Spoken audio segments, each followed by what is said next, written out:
The gaming industry has changed. I see it in the Discord communities. I feel it on BoardGameGeek.com. I smell it at the local board game shops.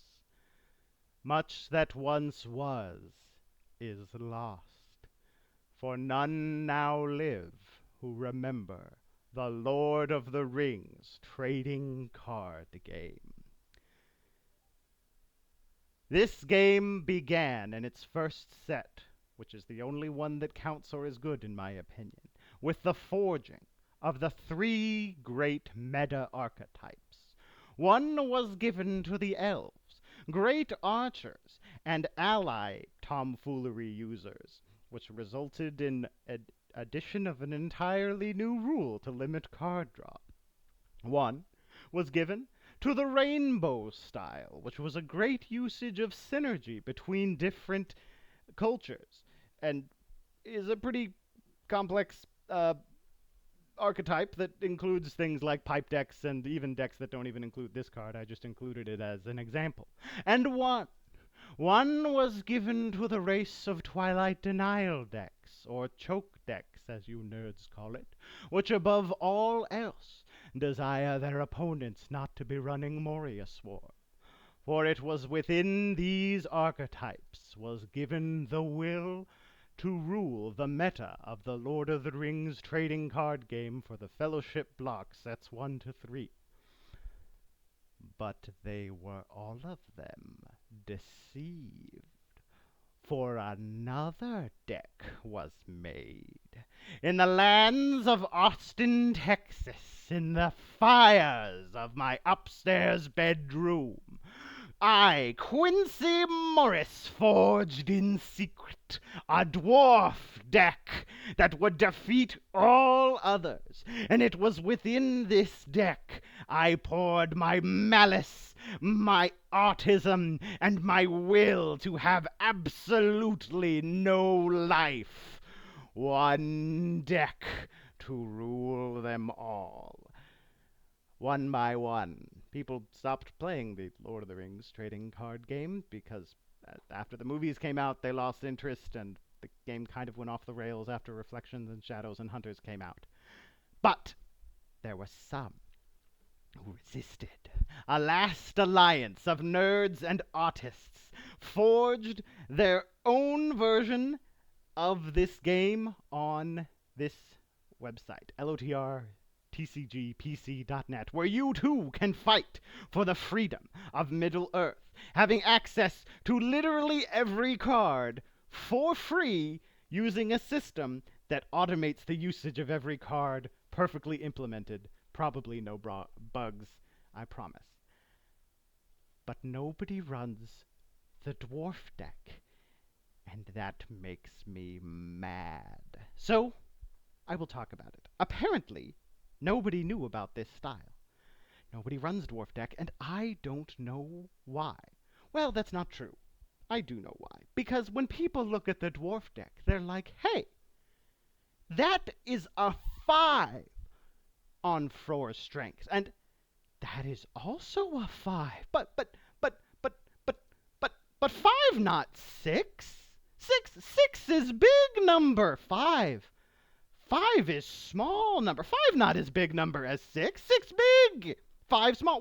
Why play faction with 5 when can play faction with 6 or play Gondor? Gondor have 7. Boromir 7 strength on his card. 7 much bigger than 5. Okay, I come from a family of accountants, and I have to confess, yes, it is in fact true. As far as I am aware, 5 is a smaller number than 6, and then 7. But you can't just judge a card or a character on its starting strength. Aragorn has a high starting strength. He's good. He's in a lot of decks. He's not in this one. That's fine. What's the highest strength that some of these other characters can get? Well, Legolas, he can get to a 8. 10, sort of, if you count going against orcs in Uruk-hai because of how Long Knives works. What about Boromir? You put a sword on him and his flaming brand, and he gets to a 10. Okay, all right, 10 innate strength, that's good. Aragorn can get to an 11. Either of those you can buff with Last Alliance of Men and Elves if you also happen to get 3 elves out, but that's tricky to do, but it can be done. High upside potential to like a 13. Arwen can get to a 10 innate. Okay, 10s, 11s. What's Gimli's innate strength that he can get to if you throw everything onto him? Well, you see, 6 plus this is that's an 8. There's a 9. Put that on him, it's a 10.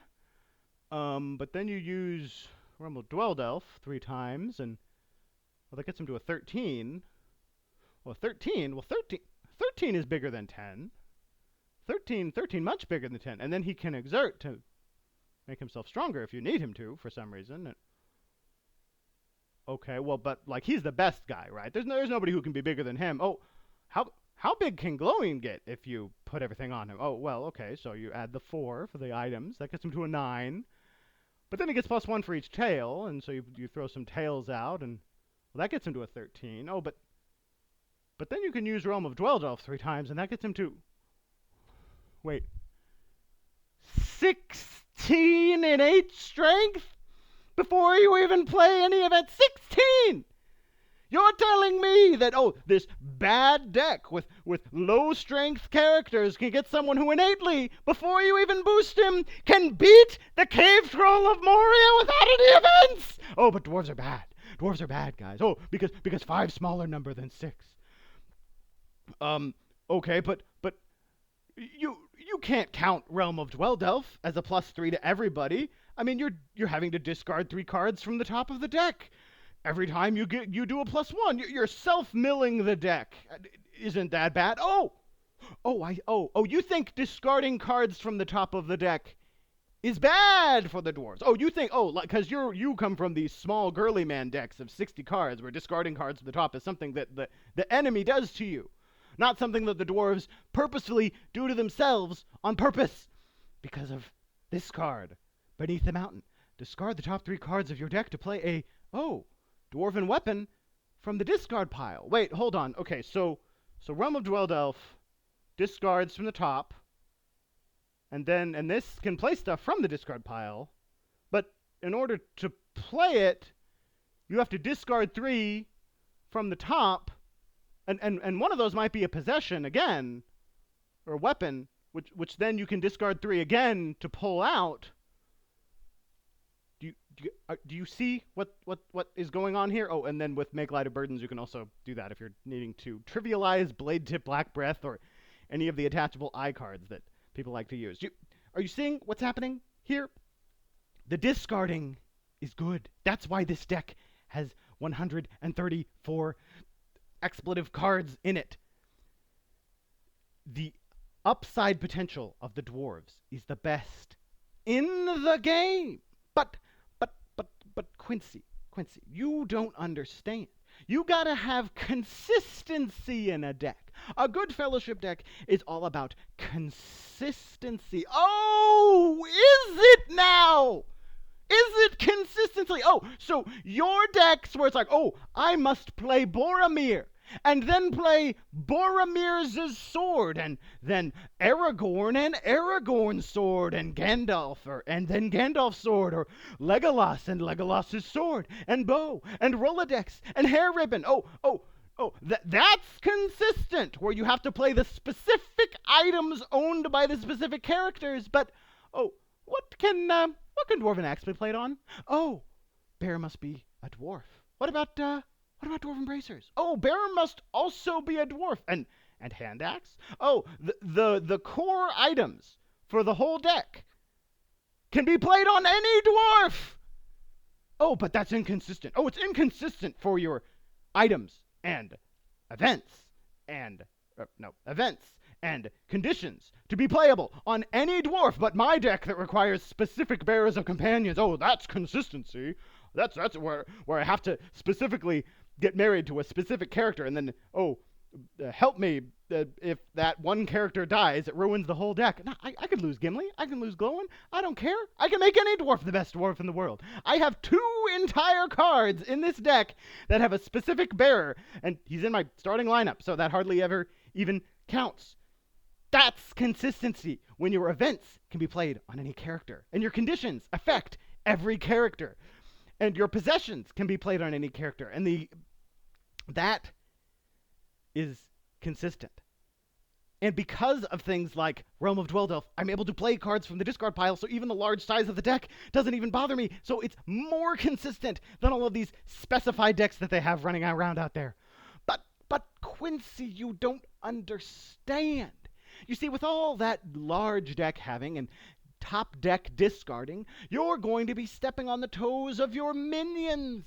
How are you going to have consistent minions when you're discarding half of your deck? Oh, how am I going to do that? Oh, you think the minions also don't like discards? That's why with this deck, you have to run Moria Swarm because of cards like They Are Coming. Oh, discard 3 cards from my hand. Oh, so I can discard the items, which I will then be pulling back on next turn, to play a orc from your discard pile. The weakest part of this deck is the beginning, because you have not discarded cards yet. Discarding is a good thing. I run Midgewater Moors just because I like to discard. The minions benefit from discards because of scavengers. You want to get a weapon in the discard as quickly as possible, using things like Ullair and Natea to pull cards from your discard pile. And Relics of Moria, you might run more of these, you might run fewer, you don't even have to run this at all. But there's this synergy with pulling from the discard pile, so that you have synergy not just between the dwarves all being able to play and help each other, or the goblins all playing as goblins and you can play these weapons on basically all of your minions, but the goblins are helping the dwarves. Both halves of the deck are both benefiting from and adding to the discard pile. You have cross-dimensional synergy. How many decks can do that? Oh, but it's inconsistent, even though there's added synergy between the factions. Oh, that's inconsistent. Oh, inconsistent, you say? Well, I would like to also talk about the boosting events, of which you run a whole bunch of. Now, other boosting events that other factions have do things like Strength +2 or Strength +4 against a Nazgul, or Strength +2 or Strength +4 against an Archer, or Strength +2 or Strength +4 in a Fierce Skirmish. Very, very few boosting events for any of the other factions have the initiative on the Fellowship player. The dwarves, I control if I have weapons in my deck, or weapons on my character. I can't control if I'm going against a Nazgul, or an Archer, or a Moria minion. So all those boosters for the other factions are not as good. That's the secret thing. The dwarves, in addition to having the highest upside potential and strength, also have the best boosting events, because their boosting events have the easiest requirements in order to get the higher result. Or they just are innately good, like Battle Fury and Cleaving Blow, which are basically playing for the damage bonus. The only one that's variable here is their Halls of Stone, which you could cut. And if you wanted to make the decks smaller because you don't believe in big decks, in which case don't run dwarf decks, you could cut this. But this is another thing which you sort of have control over in terms of the site. Okay, so maybe they have the best boosters in the game, and the best possessions in the game, and the highest upside potential. Okay. But how are they gonna deal with wounds? How are they gonna deal with like a grind style with Eye, or something that adds a bunch of wounds to the characters? Because, okay, you can win skirmishes, but this game isn't just about skirmishes. You gotta worry about attrition. Oh, attrition, you say? You think attrition is bad? Well, first of all, you run Bilbo because you run so many tails that you can get rid of those nasty conditions. If they happen to be running that tile of deck. But, pop quiz. The vitality boosting condition for Gondor. Is it unique? As in you can only have one out? Oh, it is! It is unique! The vitality boosting condition for the elves, is it unique? Oh, it is unique, you say. Oh, the vitality boosting conditions for Gandalf, also unique, you say? And the vitality boosting conditions for the hobbits, oh, there is no vitality boosting condition for the hobbits in the base set, other than the ring, but that doesn't count. Is this unique? Oh, it's not. Endurance of the dwarves is not unique. So you can throw all 4 of these out. 4 vitality boosters, or in a likelihood maybe like 2 or 3. Let's be realistic.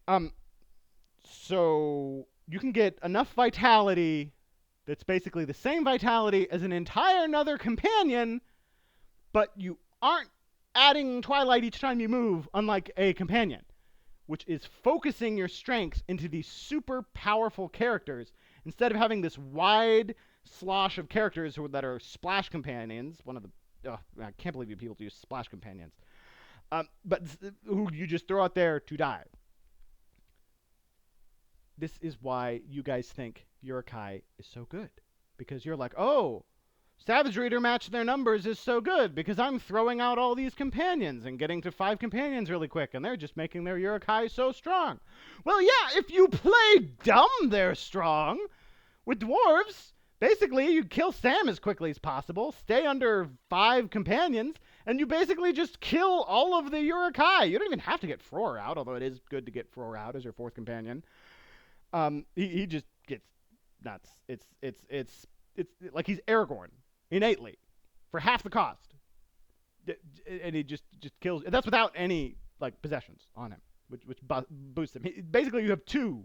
You have a 16 here and a 15 here, and then you have a 13 here. Oh, yeah, but dwarves are bad guys. Oh, yeah, no, they're bad. Oh, also, dwarven bracers can block wounds. Just thought I'd throw that out there in case you guys thought that they were bad at healing. Oh, and also, because of how Tildurin Wakes Again works, Site 5 is basically a sanctuary. You can just skip Site 6 often. You don't even have to stop there because of how good this card is. And also, if somehow Site 4 is an underground site, nobody runs underground sites except for dwarves. You better run an underground site. Any of them are good. There's honestly a lot of good ones to use. I've been running Dweldelf Chamber recently. It's fine. Mithril Shaft is good if you want to help the Moria out. The Moria Stairway is also good. The one that's it gives a bonus to both sides with hand weapons. But this amount of healing makes it so that the Balrog, which for other characters is like, oh, the Balrog is kind of a problem. You have to design your deck around knowing how to deal with the big old power spike the minions get at Site 5, where they throw either the Balrog at you or a whole bunch of minions. Oh, but with dwarves, because it's an underground site, we just move and full heal. 2 of these out, and you basically full heal your entire party. Oh, but dwarves are bad. They may be full healing and turning off conditions and getting the highest strength in the game and having the most consistency because all of their events and possessions affect each other. Oh, but they're bad. They're bad. Well, why are they bad? Oh, because 5. Because 5. That's why they're bad. 5 is low number. See, they have to be bad because 5. It doesn't matter any of the other stuff I said. It doesn't matter the consistency or the upside potential or the fact that their events are the best in the game or that they have such high healing. No. It's because 5. See, dwarves are bad because 5. And okay. I'm not saying that there aren't other good decks out there. I'm not even necessarily saying that the dwarf deck is the best deck ever made. I mean, maybe it is. Or maybe a variation of this can be among the best. The point I'm really trying to make here is that if you think you have this game figured out, and that you've cracked it open and understood everything about sets 1 to 3 of the Fellowship block, which is the only set that matters, and don't play any of the later stuff. You don't. There are quirks and gimmicks to this game that you don't understand. See, you have to look at it and be like, this is not Magic the Gathering. I'm not going to take everything I've learned from those games. Like, oh, the deck has to be 60, and I have to be focusing on getting the specific cards for the specific characters out. So I want to get through my deck quick to get to those cards. The power cards in the dwarf deck, they're all power cards. My grandfather's deck has no bad cards. And that adds another layer of epicness to the game. Because you might be thinking, Quincy, this deck is weak against Power of Saruman. This deck is weak against any of the minions that can discard or negate possession bonuses. This deck is too reliant on booster events. Well, you've sort of countered yourself with each of those statements. Yes, this deck has many good conditions. This deck has many good weapon combo abilities. Also, the ability to mill, because since you're winning so many skirmishes, your dwarf axes are actually going off a lot. This deck has very good events. But because all three of those aspects are in the deck, it makes the deck unpredictably to your opponent, while simultaneously being consistent in terms of its quality to you. Because either you're drawing the Tails, which are boosting Glow-In and making him ridiculous, or you're getting Realm of Dweldelf, which is making everyone ridiculous, or you're getting Endurance of the Dwarves, which makes Gimli ridiculous with his innate ability to exert a whole lot, or you're getting Possessions, which lets you pick a character to be good. It's like, oh, who do I want to be really good this game? I guess I'll pick Frore. I'm going against Uruk-hai. Or, oh, it's Moria Swarm. I guess I'll throw Farron out. If you're going against Uruk-hai, never play Farron, by the way. Unless you are staying under 5 companions. The point is, you can pick and choose where to play your stuff, but because it's not necessarily going to be possessions or events or conditions, somebody can't just be like, oh, I have the thing that beats possessions, therefore I win, right? No, wrong, incorrect. I'll just assign that guy to the guy who doesn't have possessions and use my events to make him win. Oh, this other person is going to get rid of all my conditions. Oh no, it'd be a shame if I just used my possessions to beat this guy. Now, yes, it is possible that someone is able to get something that counters the conditions, and something that counters the possessions, and something that counters the boosting events. But the chances of you being able to pull off all three of those consistently, and at the same time that those items are hitting the board for the dwarves, far more consistently, the dwarves are going to come out on top in that regard. And consistency is the key, which is why this deck works. Because you aren't just reliant on one gimmick. There are decks out there that are reliant on the archery gimmick. And they are good decks. And they have a lot of... it can be strong to be having either high archery totals or using the whole exert to wound thing. But if someone just builds a deck which is specifically designed to counter that gimmick, you're hosed.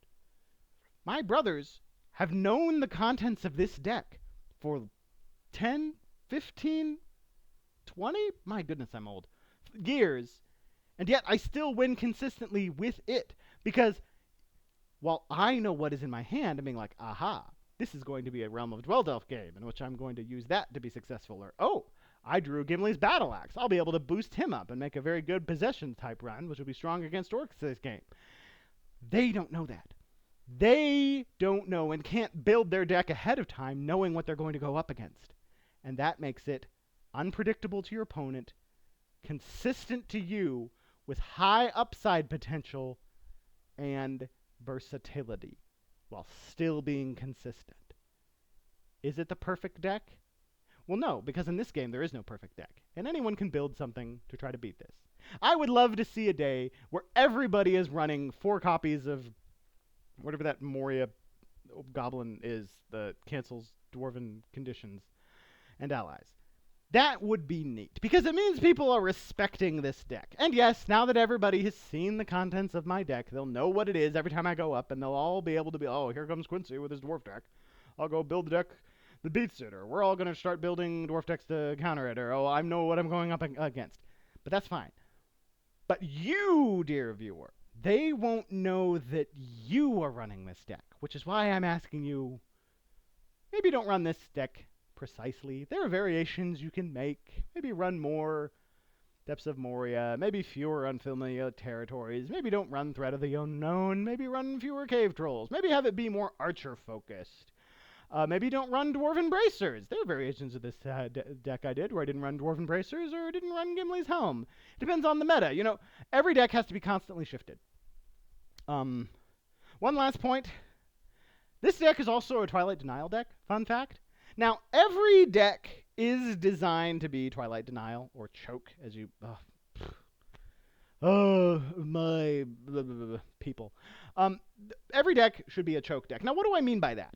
What I mean is that every deck should be designed around the idea of, I am not giving my opponent enough Twilight to defeat my Fellowship. Now, either that's because you're making your Fellowship so strong that they just can't play the stuff to beat it, even though they have a lot of Twilight, or you're giving your opponent so little Twilight that even though your Fellowship is very slim and weak, they still can't play enough to beat it. And every deck should fall somewhere in between those two extremes. But the Dwarf deck is able to do both. Because, how much does Dwarven Axe cost? Oh, nothing. Oh, it costs nothing to play this. This weapon that gives +2, unlike most other weapon bonuses in the game, which cost at least 1. Okay, what about Hand Axe? Oh, it's also free. What about Stairs of Khazad-dûm and Till Dawn Wakes Again, which are both tails, which boost glowing? Oh, they are also free. And then, of course, things like Sting and OL Breath Chthoniel are free on Frodo. Okay, Realm of Dweldelf. It costs 1, this most powerful condition in the game. 1 entire Twilight, which you only need 1 copy of. And same with Beneath the Mountain, where you only need 1 copy of it. And even a lot of their events are free. Sure, they have some expensive cards, like Gimli's Battle Axe or Book of Marzabul, which I only recently started running in this deck. There have been times in my 20 years which I've put it in and have taken it out, and put it in and taken it out. Your mileage may vary. I can understand going either way on this. It's a lot of Twilight, maybe don't run it. And then, Bilbo. Either you play him or you don't. It depends on what type of deck you're going against. You can dump Twilight onto this board if you start throwing companions out. Don't do that. But my point is, you can put a ton of power onto the field without giving Twilight to your opponent. So, this deck is incredibly strong. It synergizes with the minions. It's consistent. And it's low on giving your opponent Twilight.